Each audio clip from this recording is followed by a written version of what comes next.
Hey guys, अगर आप crypto trader हैं तो कभी ना कभी आपने सीपीआई डेटा का नाम सुना ही होगा और सोचते होंगे कि यूएस के सीपीआई डेटा का क्रिप्टो मार्केट पे असर क्यों पड़ता है। आखिर ये क्या है सीपीआई डेटा। तो गाइस, आज की वीडियो में आपको सीपीआई रिलेटेड हर सवाल का जवाब मिलेगा। तो फर्स्ट ऑफ ऑल सीपीआई क्या है? तो सीपीआई का फुल फॉर्म है कंज्यूमर प्राइस इंडेक्स। सीधी भाषा में सीपीआई वो चीज़ है जो बताती है कि आम लोग अपनी डेली ज़िंदगी के लिए जो चीज़ें खरीदते हैं, जैसे कि दूध, रोटी, पेट्रोल, घर का किराया, कपड़ा, उसका दाम बढ़ रहा है या नहीं।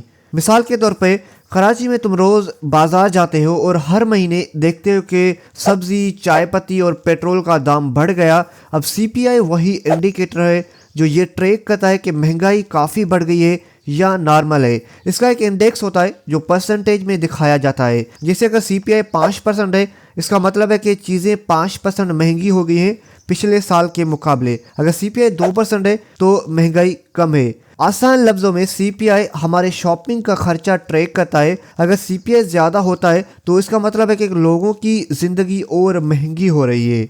अब यहाँ पर दूसरा सवाल यह है कि यूएस सीपीआई की वजह से मार्केट पे असर क्यों पड़ता है।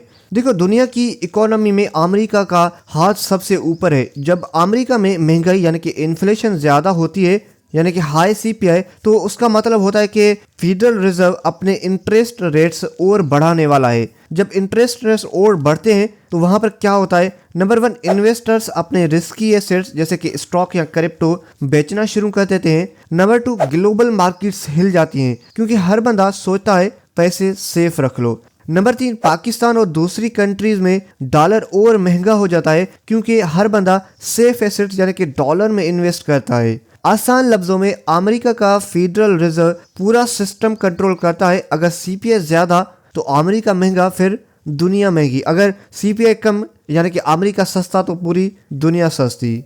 अब यहाँ पर तीसरा एंड मेन क्वेश्चन ये कि बिटकॉइन और क्रिप्टो पे इसका असर क्यों पड़ता है। अब यहाँ पर बात आती है बिटकॉइन की। अगर सीपीआई हाई आया यानी कि महंगाई ज़्यादा तो फेडरल रिजर्व इंटरेस्ट रेट्स बढ़ाएगा। जब इंटरेस्ट रेट बढ़ता है तो वहाँ पर क्या होता है? नंबर 1, क्रिप्टो प्राइस गिरती है क्योंकि लोग रिस्क लेना बंद कर देते हैं अपने पैसे सेफ चीज़ों में, जैसे कि डॉलर हो गया या गवर्नमेंट बॉन्ड्स हो गए, लोग इनमें इन्वेस्ट करते हैं। नंबर 2, बिटकॉइन पंप तब करता है जब बिटकॉइन में इजी मनी होता है, लेकिन जब फेडरल रिजर्व अपना पैसा टाइट करता है तो बिटकॉइन प्रेशर में आता है। लेकिन अगर सीपीआई लो आया यानी कि महंगाई कम तो बिटकॉइन और क्रिप्टो मार्केट्स पंप कर सकती है क्योंकि लोग सोचेंगे अब फेडरल रिजर्व इंटरेस्ट रेट्स बढ़ाने के चक्कर में नहीं है।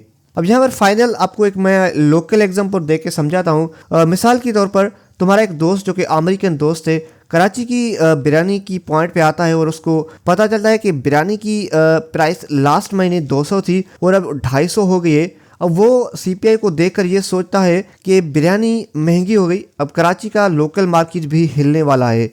अमेरिका के सीपीआई का डेटा पूरी दुनिया के बिरयानी पॉइंट्स यानी कि मार्केट्स को हिला देता है। सो गाइस, आई होप आपको चीज़ें समझ आ चुकी हैं। थोड़ी टेक्निकल चीज़ें थी, मैंने ट्राई किया है कि सिंपल तरीके से आपको समझाऊं, लेकिन फिर भी अगर आपके मन में कोई डाउट है तो प्लीज़ कमेंट डाउन कर देना। बाकी गाइस, मिलते हैं अगली वीडियो में।